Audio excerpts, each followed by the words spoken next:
Hi everyone, today I thought I would show you how to do this present. Now this is this ribbon picture from Johanna's Christmas, and there's all sorts of different elements in here, and let me get that more into the middle. I can't zoom in anymore because it's quite small, but I thought we would have a go at this present. I know I've done some presents before, but I thought this would be interesting because it's a three-dimensional one, so we've got a few different aspects with regards to the light on it. Now, colour-wise, I have been thinking hard about what to do with this, because these here I'm going to do as red poinsettia flowers, and we've got these green leaves, but I want some consistency in Christmas colours on this picture, so I want to do it green and red still. So I'm going to pick some darker shades of green and red, so that these are going to be light bright colours and these will be more dark. Maybe the greens will be more bluey greens and these will be yellowy greens. There'll be a difference between the colours. So I'm going to start with the ribbon. I think that's the easiest bit, and I'm using Polychromos. This is the Chrome Oxide Green Fiery, which is 276. Sorry, you probably can't see it very well. And I'm just going to go do a light layer over the whole of the green ribbon and bow to start with, as I often do, so I can start to think about shadow and shading. Now, an important thing to think about is, where's the light going to be falling on this present? Is it going to be brighter this side, on the top, or on the front? It doesn't really matter as long as it's consistent with the rest of the picture. So if you've got another present which is three-dimensional, we've got one here, make sure it's the same. So if this face is going to be the lightest on this one, make it the lightest on this one. So I'll have a think about that. And I've got this spotty design on the paper as well. Now what I'm going to do with that is cheat. I'm going to colour over the top of the spots, and I'm just going to go over them afterwards in a pen, in a paint pen. I haven't decided what colour yet. Might be yellow, might not be.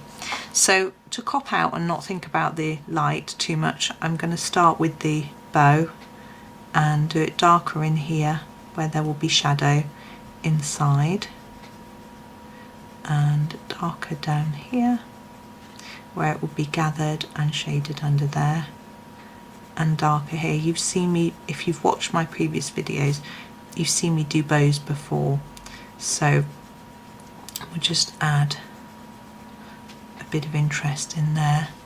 Now this has got shadow here, and this has got shadow here,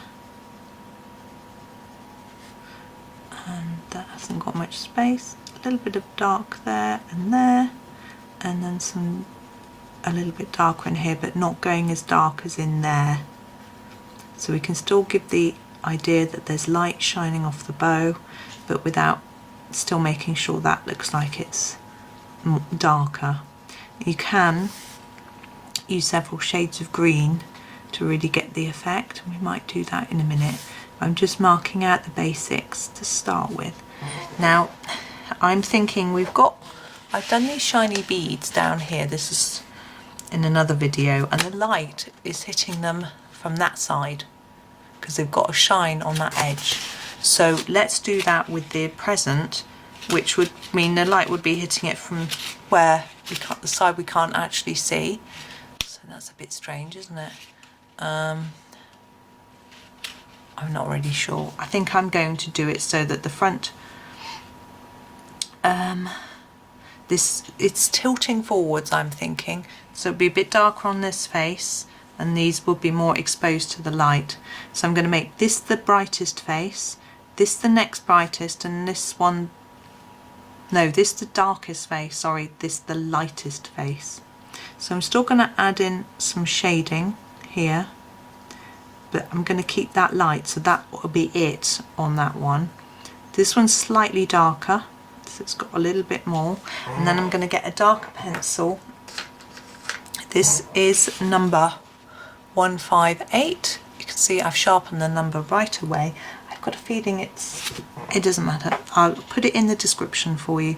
So because this is going to be the darkest face, I'm going to darken up quite a bit of it. So particularly this shadow needs to be darker anyway. So I'm starting there with that bit. then in here, darken it down.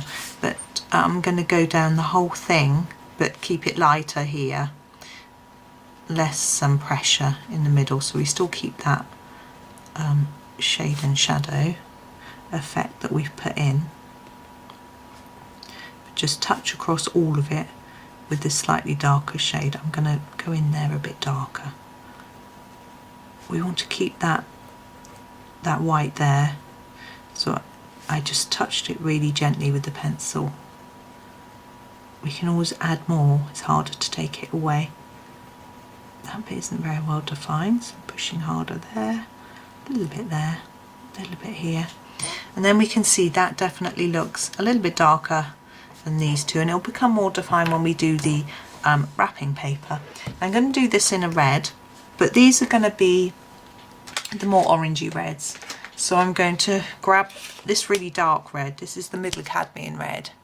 This is one of the darkest reds, and I'm going to use this one. And I'm going to start off gently though, just put a gentle layer across it all. But as you can see, as I said, I'm going right over the top of the dots. We do want them, but we're not going to use a pencil for them. You could, if you've got no pens, you could, it might be easier too if you are using a pencil for the dots to maybe do them first, so they really stand out, so you can see them really easily and remind you not to go over the top of them too hard. Now we're doing this all in an even layer, and what you can see is that it sort of doesn't look so that three-dimensional here. It can look quite flat. So if we alter some of the pressure and the amount of colour we put down in different areas, it has an impact on how three-dimensional it will look. So I've just covered basically across the whole thing. And then we're going to go back and think now. First of all, this leaf's overlapping, so we're going to have a little bit, it will be a bit darker here regardless, and under the and above the ribbon. But this is one of our lighter sides, so we're not going to add too much more, but it is lighter than the top, so just going to add a little extra. You can already see that's darker than this. We're going to add a bit of shadow here and here, but we're going to leave that for now, and hopefully that might be enough. Now this is going to be our darkest side as we had established, so I'm going to go back over first the whole side with another layer. Gentle, not too hard, because we still want to put in some shading, so we still need some tooth in the paper left to add more layers of colour. And also, as I said just now, you can't take it away. If you push down too hard and you don't like it, you're sort of stuck with it, particularly with red, because it does stain the paper. It's quite difficult to erase.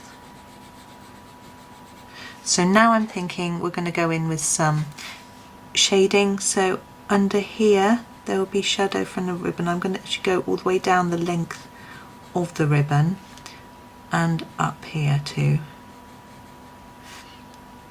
And then under here and around where this flower is, there will be some shade. You can see I'm just doing all the bits where items overlap and adding in a bit of hopefully what looks like shadow around there, across there, oh, and this flower here.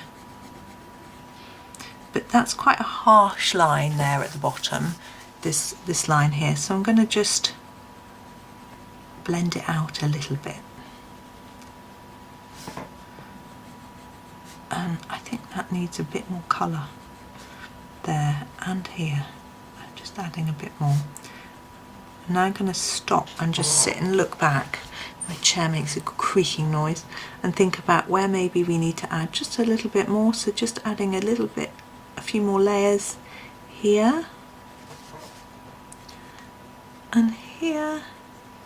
Oh, that mustn't be too dark, let's remember. But I think I just need to darken up that a bit, so there's more of a contrast between that side and that side. And there we go, you can see you've got the different colour, so we've only used one red pencil, but we've got all these different shades of colour in the present.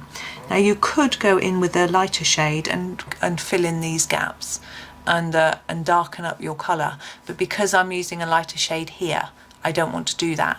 But it depends on what your plan is for your page and your colours and things like that. So so that's that done. Now all we've got left is these little dots.